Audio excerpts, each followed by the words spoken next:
నమస్కారం V7 city news కి స్వాగతం. ఇక వార్తల్లోని వివరాలు. తిరుమల శ్రీవారిని తెలంగాణ మాజీ మంత్రి హరీష్ రావు దర్శించుకున్నారు. తిరుమల శ్రీవారిని తెలంగాణ మాజీ మంత్రి హరీష్ రావు దర్శించుకున్నారు. ఉదయం నైవేద్య విరామ సమయంలో స్వామివారిని దర్శించుకుని మొక్కులు తీర్చుకున్నారు. హరీష్ రావు శ్రీవారిని దర్శించిన అనంతరం ధ్వజస్తంభంకి మొక్కుకున్నారు. అనంతరం రంగనాయకుల మండపంలో వేద అర్చకులు వేదాశీర్వచనం చేసి పట్టు వస్త్రంతో సత్కరించి స్వామివారి తీర్థ ప్రసాదాలు అందించారు. ఆలయం వెలుపల కొంతమంది హరీష్ రావుతో ఆప్యాయంగా మాట్లాడి ఫోటోలు తీసుకున్నారు.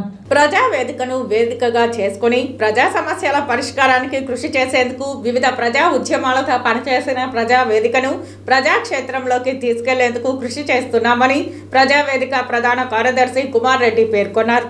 ఈ సందర్భంగా తిరుపతి ప్రెస్ క్లబ్లో మీడియా సమావేశంలో ఆయన మాట్లాడారు. ప్రజల సమస్యలు పరిష్కరించే పరిస్థితి అనేది ఏ వేదికకు లేదు. మా వామపక్ష రాజకీయాలు కాకుండా వేరే రాజకీయాల్లో కూడా ఉండి పనిచేద్దామనే పరిస్థితి కూడా లేదు. అందువల్ల ఈ ప్రజావేదికని ఏర్పాటు చేశాము. ఇప్పటికే కొన్ని కార్మిక సంఘాలు, మహిళా సంఘాలు, యువజన సంఘాలు, అది కాకుండా ఈ జానపద వృత్తి కళాకారులు, ఈ డప్పు కళాకారులు, తర్వాత తలకోన నీటి సాధన కమిటీ, ఇట్లా మేము చాలా వేదికల్లో ఇక్కడున్న నాయకత్వం పనిచేస్తూ ఉన్నాము. వాళ్ళ సమస్యల మీద రిప్రజెంట్ చేస్తున్నాము. రాజకీయాలకు అత్యధికంగా మాకు కలిసి వచ్చే అందరితో కూడా కలుపుకొని అవకాశం తీసుకొని కొన్ని సమస్యలు పరిష్కరిస్తున్న విషయం కూడా మీకు అందరికీ తెలుసు. ఇప్పుడు మేము అనుకున్నది ఏంటంటే ఈ ప్రజా సంఘాలన్నీ కూడా సమన్వయం చేసుకున్నాము. ఎవరు మంచి అజెండా తీసుకొని సమస్య తీసుకొని ముందుకు వచ్చినా అందరం కలిసి పనిచేద్దాము. ఈ వేదికలో ఉండే వాళ్ళకి కాకుండా బయట ఉన్న వాళ్ళు ఇంకా చేసే కార్యక్రమాలు కూడా ప్రజా ఉపయోగకరమైనప్పుడు వాళ్ళతో కలిసి పనిచేద్దామనే ఉద్దేశంతో ఈ వేదికను ఏర్పాటు చేయడం జరిగింది. కొన్ని కారణాల చేత మేము బయట వచ్చి ఈ ప్రజాక్షేత్రంలో రాజకీయ చైతన్యంలో నిశ్శబ్దతగా ఉండిపోకుండా ప్రజలను మరింత చైతన్యం చేయాలనేటువంటి ఉద్దేశంతో ఈ రాష్ట్రంలో ఉన్నటువంటి సుమారు 6 లక్షల మంది దళిత డప్పు కళాకారులు ఉన్నారు.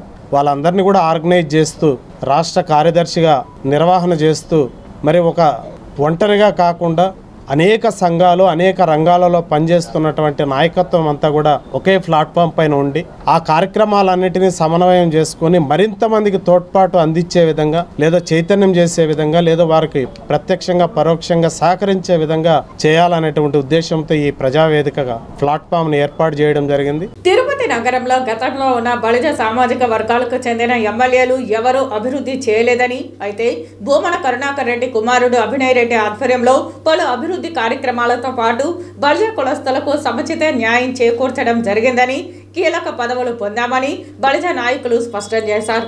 ఈ సందర్భంగా తిరుపతి మీడియా సమావేశంలో బలిజ నాయకులు మాట్లాడారు. నాయకుడు తిరుపతి డిప్యూటీ మేయర్ అయితే ఈ తిరుపతిని అనేక విధాలుగా అంచెలంచెలుగా అభివృద్ధి చేశాడు. గతంలో నాకు తెలిసి 83లో కత్తుల సామలం ఉండింది ఎమ్మెల్యేగా. ఆ తర్వాత మబ్బురావు రెడ్డి గారు అయ్యారు, మోహన్ అయ్యారు, చల్లవాడ కృష్ణమూర్తి గారు అయ్యారు, చిరంజీవి గారు అయ్యారు, తర్వాత కరుణాకర్ రెడ్డి గారు అయ్యారు. ఎంతోమంది వచ్చారు.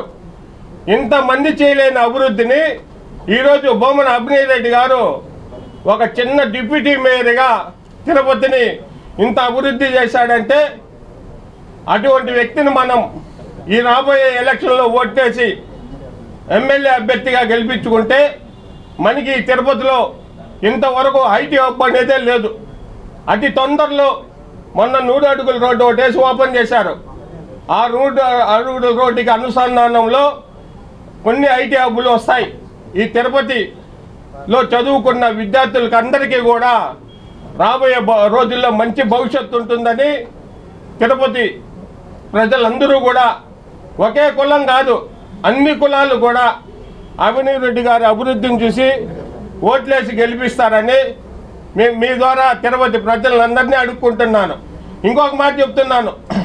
మొన్న సుగుణమ్మ గారు ఏం చెప్పారంటే మా తలుపులు బార్లా తెలుసుంటుంది, మాకు కిటికీలు లేవు, గుమ్మాలు లేవు, ఎవరు వచ్చినా మేము వాళ్ళకందరికీ సహాయం చేస్తున్నాము. కేవలం ఒక కాపు కులాన్ని అడ్డు పెట్టుకొని కాపులందరూ ఒకటి కావాలా, కాపులందరూ బలులందరూ కలుసుకొని ఒకరికి ఓటు వేయాలనేది రాజకీయం కాదు. మరి అట్లా ఎత్తుకుంటే పవన్ కళ్యాణ్ గారు చేసిన పని ఎంత పెద్ద పని. కాపులందరినీ డబ్బులు తీసుకొని హోల్సేల్గా అమ్మేసినాడు.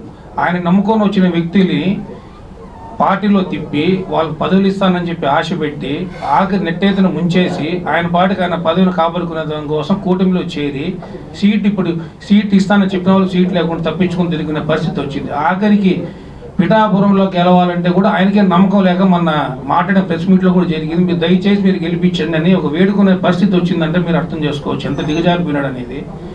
ఒక ముఖ్యమంత్రి అభ్యర్థిగా ఉండే వ్యక్తి నన్ను ఎమ్మెల్యేనన్నా ఎంపీనన్నా చేయండి, జగన్ దెబ్బకి మేము తట్టుకోలేకుండా అక్కడనే పోయి కాపాడుకుంటాం, సెంటర్లో ఏదో పదవి తీసుకుని తలదార్చుకున్న పరిస్థితిలో ఒక నాయకుడు ఒక పార్టీ పెట్టి 10 సంవత్సరాలు పార్టీ పెట్టినది ఎమ్మెల్యేగా అడుక్కుంటున్నాడంటే దాన్ని బట్టి కాపు కులస్తులు అర్థం చేసుకోవచ్చు. అలాంటి వ్యక్తి ఈరోజు ఆర్మీ శ్రీనివాసులు గారిని తీసుకొని వచ్చి ఇక్కడ పెట్టి మీరు గెలిపించండి అంటే ఈరోజు సవాల్ చూస్తున్నాం అందరి ముందుగా. నేను ఒక కార్పొరేటరు, భూమన కుటుంబం వల్ల ఈరోజు నేను కార్పొరేటర్ అయినాను. దమ్ము ఉంటే అభినయ్ గారిని తట్టుకొని పోటీ మేము అనుకోవడం ఏమంటే ఆల్రెడీ అభినయ్ గారు యునానిమస్గా ఎమ్మెల్యే అయిపోయినారు మా దృష్టిలో. ఇంకా ఫార్మాలిటీ ప్రకారం నామినేషన్ వేసి ఎలక్షన్ పోయే పద్ధతి. ఎన్ని వేలు ఎన్ని లక్షల మెజారిటీ వచ్చేది అనేది మీకు ఎలక్షన్ తర్వాత మీకు తెలుస్తుంది. కార్పొరేషన్ పరిధిలోని 49, 48 డివిజన్ల కార్పొరేటర్లు అన్నా సంధ్యా యాదవ్, డాక్టర్ అన్నా అనితా యాదవ్లు వైసీపీ ప్రాథమిక సభ్యత్వానికి రాజీనామా చేశారు. తమ రాజీనామా పత్రాన్ని మీడియాకు చూపించారు.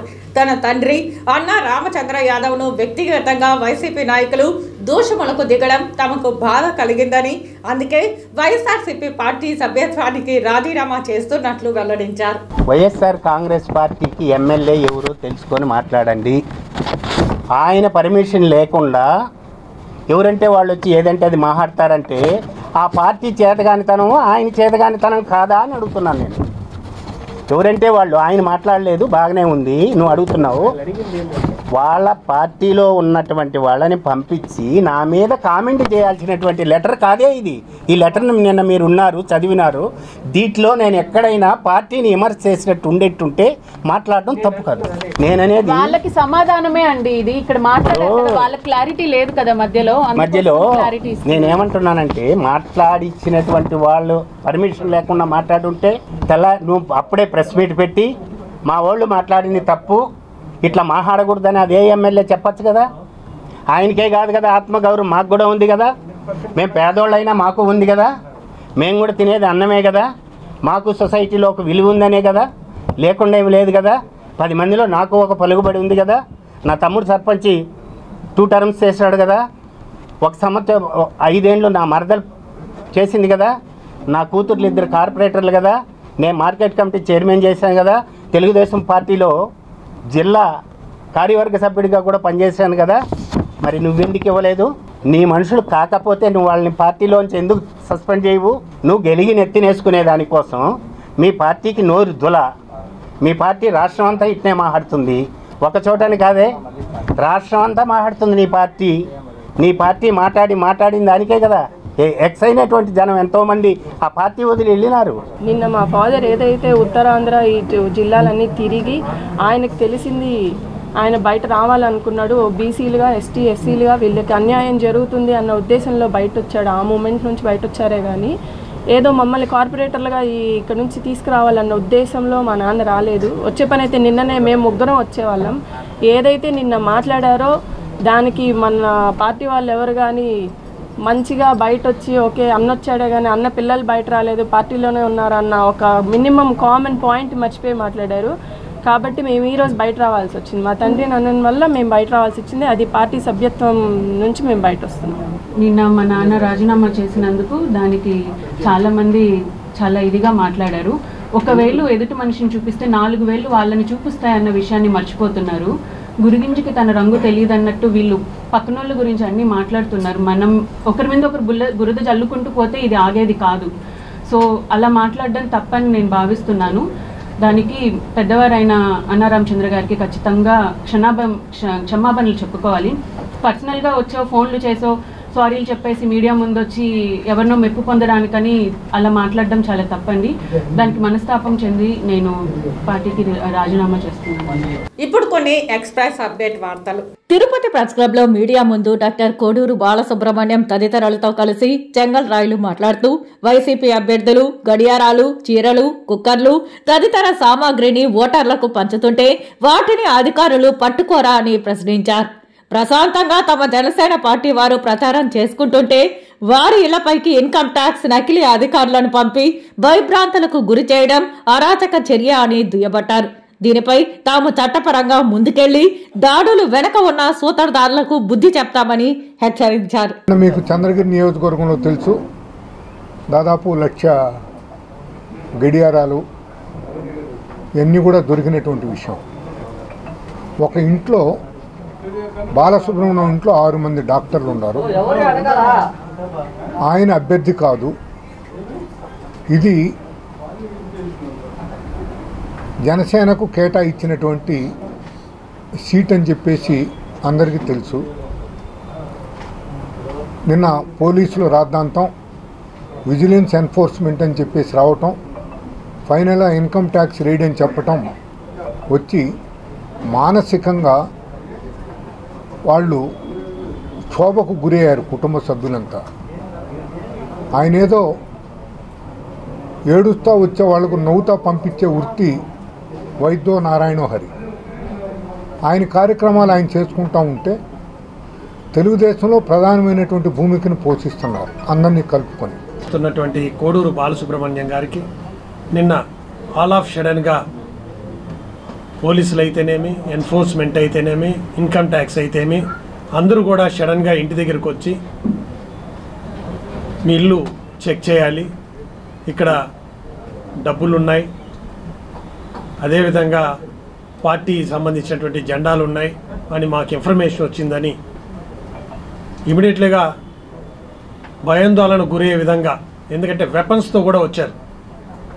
ఇక్కడన్నా చెకింగ్ అంటే వస్తారు ఎలక్షన్ టైంలో, లీడర్ అన్నాక చేస్తారు, మేము కూడా అందరం కూడా సహకరిస్తాం. వెపన్స్తో కూడా వచ్చి ఇంట్లో వాళ్ళు ఎక్కడికా కదలనీయకుండా, చిన్న బిడ్డలు ఆడవాళ్ళు కూడా బయట రానియకుండా నిర్బంధించి నిన్న చేసినటువంటి కార్యక్రమం అయితే అందరికీ ఎంతో బాధ కలిగించింది. అదేవిధంగా ఈ డిపార్ట్మెంట్లన్నీ కూడా ఈరోజు రాష్ట్రం మొత్తం కూడా వైఎస్ఆర్సీపీ ఆల్రెడీ ఎలక్షన్ ముందర నుంచి, ఎలక్షన్ స్టార్ట్ అయిన తర్వాత నుంచి కూడా వాళ్ళ పంపకాల కార్యక్రమం యథేచ్ఛగా వాళ్ళకి అడ్డు అదుపు లేకుండా జరుగుతున్నాయి. ఉండే ఏదైతే లాకర్స్ ఉంటాయి అన్నీ ఓపెన్ చేయించారు. న్యాయబద్ధంగా వాళ్ళు చెకింగ్ చేయాలంటే మేము చెకింగ్ చూపించే వాళ్ళమే. మేమేమి అన్యాయంగా డబ్బులు సంపాదించిన వాళ్ళం కాదు, లేకపోతే రూలింగ్ పార్టీ మరి ఇంట్లో డబ్బు దాచుకునే వాళ్ళము కాదు. వాళ్ళు అడిగిన ప్రాసెస్ ప్రకారం అడుగుంటే మేము చూస్తాం. సడన్గా రావడం, ఇంట్లో బాత్రూమ్లు సహా వదలకన్నా ఇంట్లో ఆడవాళ్ళు ఉంటారు, కంప్లీట్గా వెతికి ఒక భయానకమైన వాతావరణం క్రియేట్ చేశారు అక్కడ. అంతా చేయాల్సిన అవసరం ఏముంది? మేమైనా టెర్రరిస్టులు కాదు, లేకపోతే దేశద్రోహులం కాదు. కేవలము ఒక పార్టీకి, తెలుగుదేశం పార్టీకి విధేయులము. ఆ ఒక్క దానిపైన వీళ్ళు మా ఇంటిని స్వాధా చేసి మమ్మల్ని చాలా ఇబ్బంది పెట్టారు. మా అమ్మగారు వాళ్ళందరూ ఏజ్డ్ పర్సన్, వాళ్ళందరినీ కూడా ఒక భయభ్రాంతులు గురి చేసి ఇలా చేయడం చాలా బాధాకరంగా అనిపించింది. ప్రజాక్షేత్రంలో వాళ్ళకి ఏమన్నా చేయాలనిపిస్తే ప్రజల చేత ఓట్లు వేసి గెలిపించుకోవాలి, కానీ ఇలా మమ్మల్ని భయపెట్టి వాళ్ళు గెలవాలనుకోవడం ఎంతవరకు న్యాయమని నేను అందరినీ అడుగుతున్నాను. ఈ వార్తలు ఇంతటితో సమాప్తం. నమస్కారం.